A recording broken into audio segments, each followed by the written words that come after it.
शिलांग में कोई बड़ा गैंग सक्रिय है जो पुरुष पर्यटकों को मारकर उनकी पत्नियों या महिला साथियों को बेच देता है। उन्होंने यह भी बताया कि पिछले महीने भी एक कपल शिलांग से इसी तरह लापता हुआ था, लेकिन स्थानीय पुलिस ने शिकायत तक दर्ज नहीं की। नमस्कार, मैं हूं आशीष त्रिपाठी आपके साथ। और शादी के तुरंत बाद लंबी ट्रिप्स पर जाना, हनीमून मनाना, ये जो एक नया फैशन काफी ट्रेंड में है, ये लोगों के लिए जानलेवा साबित हो रहा है और लोगों का इस बात से भरोसा भी अब उठता ही जा रहा है। लोगों को इस बात का इंतजार रहता है कि उन्हें कब इस तरह लंबी ट्रिप्स पर अपने जीवन साथी के साथ जाने का मौका मिलेगा। लेकिन जो घटनाएं घटित हो रही हैं, लोग अब हनीमून पर भी जाना बंद कर देंगे, क्योंकि जान है तो जहान है। शिलांग में हनीमून पर गए इंदौर के एक कपल, जिसमें राजा रघुवंशी और उनकी पत्नी के गायब होने के मामले में लगातार खुलासे हो रहे। राजा रघुवंशी की रहस्यमयी मौत और उनकी पत्नी के लापता होने के मामले पर लगातार खुलासों ने सनसनी मचा रखी है और इस बीच राजा रघुवंशी का इंदौर में अंतिम संस्कार भी कर दिया गया। परिवार, रिश्तेदार, स्थानीय लोगों में इस बात को लेकर जितना गम है, उतना ही गुस्सा भी। लोगों की मांग यह है कि इस मामले की सीबीआई जांच होनी चाहिए, क्योंकि पुलिस की लापरवाही तो इस पूरे मामले में शुरू से ही देखी जा रही है।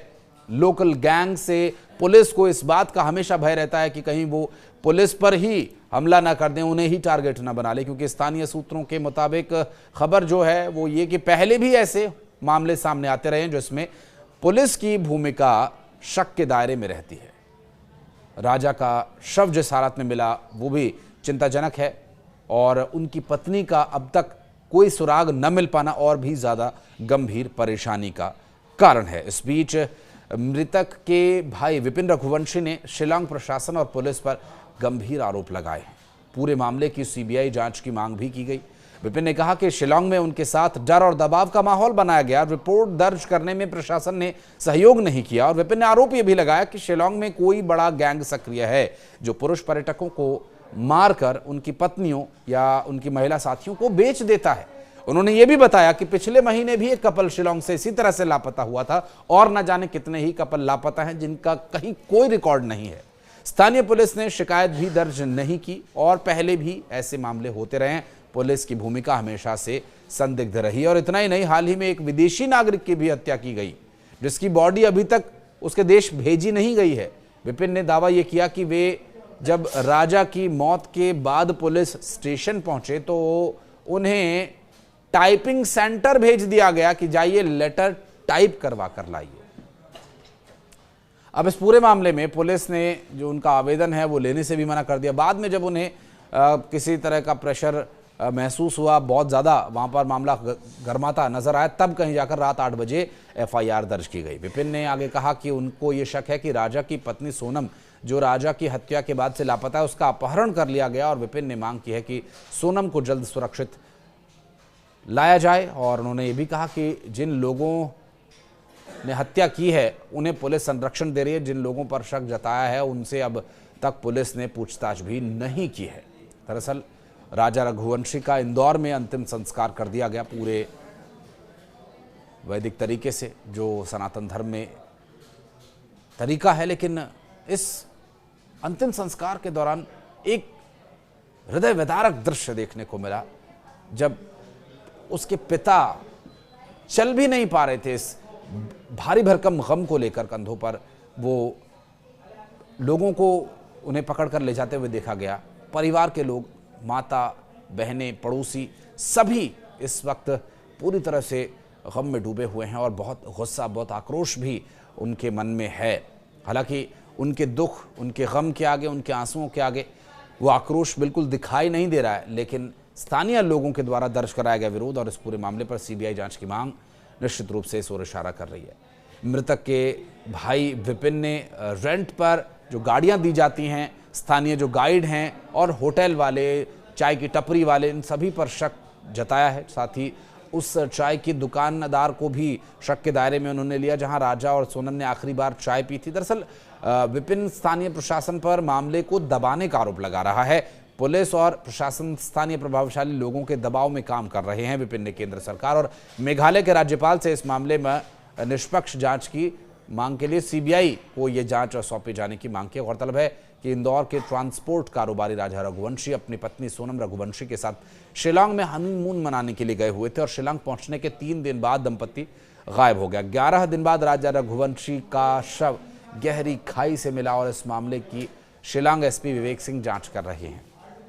शिलांग पुलिस ने एसआईटी का भी गठन किया हुआ है। राजा की पत्नी सोनम की अभी तक किसी तरह की कोई जानकारी पुलिस के हाथ नहीं लगी है और जहां एक युवक का शव मिला उसके आसपास लगातार सोनम को तलाशा जा रहा है। ड्रोन से भी तलाशी ली जा रही है कि किसी तरह से सोनम को ढूंढा जा सके। और इधर इंदौर में पीड़ित परिजनों का कहना यह है कि राजा को जो स्कूटी किराए पर देने वाले लोग थे, जो कॉफ़ी शॉप के संचालक थे, होटल संचालक थे, इनकी गहराई से जांच होनी चाहिए। हो ना हो इन्हें सब पता है।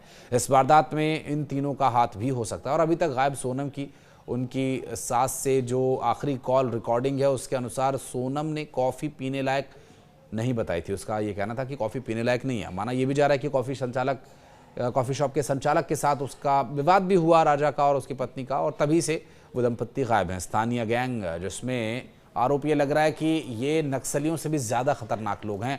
पुलिस की भी पूरी मिलीभगत इस पूरे गैंग के साथ है। पुलिस के संरक्षण में ये गैंग काम करता है। कई स्थानीय लोगों ने नाम न बताने की शर्त पर इस बारे में जानकारी दी कि कई लोगों को पहले भी ऐसे ही गायब किया गया है और ऐसे टारगेट्स इनके हमेशा ही रहते हैं। स्थानीय पुलिस इसलिए मामले दर्ज नहीं करती क्योंकि टूरिस्ट प्लेस है। अगर इस तरह से मामले सामने आएंगे लोगों के मारे जाने और गायब होने के, तो लोग जाना बंद कर देंगे। यकीन मानिए नॉर्थ ईस्ट का जो पूरा इलाका है ये सेफ नहीं है और इस वक्त यहाँ पर इस तरह के गैंग्स एक्टिव हैं जो नक्सलियों से भी ज़्यादा खतरनाक हैं। एक तरफ हम एंटी नक्सल ऑपरेशंस चलाकर नक्सल प्रभावित क्षेत्रों का सफाया कर रहे हैं। हालांकि नक्सली जो इस मामले में बहुत ज़्यादा सक्रिय जहाँ रहते हैं वहाँ वो लोगों को आने ही नहीं देते, लेकिन जो ये गैंग है ये लोगों को लालच देते हैं, पहले अपने पास बुलाते हैं और फिर उनको टारगेट बनाते हैं। उनके पैसे सामान सब लूट करके इज्जत आबरू के साथ खिलवाड़ तक किए जाने की बात सामने आई है।